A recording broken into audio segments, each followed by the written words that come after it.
ఈ విషయంలో మీరే న్యాయం చెప్పాలి. మీరు మాత్రం రకరకాల ఫుడ్ ఐటెమ్స్ తినొచ్చు. కానీ మీ ఫిషెస్‌కి మాత్రం ఒకే రకమైన పెల్లెట్ ఫుడ్ ఎయ్యాలి.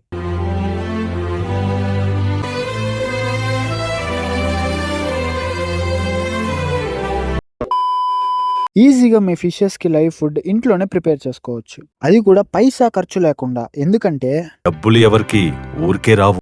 దీనికి మీరు చేయాల్సిన పని ఒక బకెట్‌లో నీళ్లు నింపి 3 రోజులు అలా బయట పెట్టేస్తే చాలు. అందులో దోమలు గుడ్లు పెట్టి ఆ గుడ్లు లార్వాగా మారుతుంది. తర్వాత ఒక ఫిషింగ్ నెట్ తీసుకొని ఆ లార్వాని కలెక్ట్ చేసి ఒక చిన్న కంటైనర్‌లో స్టోర్ చేసి పెట్టుకుంటే చాలు.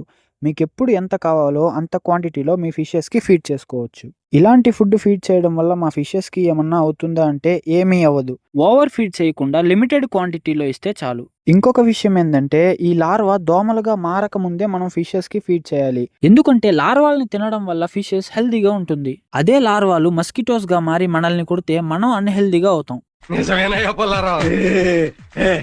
ఇంకేదైనా డౌట్స్ ఉంటే కమెంట్ బాక్స్‌లో కమెంట్ చేయండి. ఇలాంటి కంటెంట్ కోసం మన ఛానల్‌ని సబ్స్క్రైబ్ అండ్ ఫాలో చేసుకోవడం మాత్రం మర్చిపోకండి.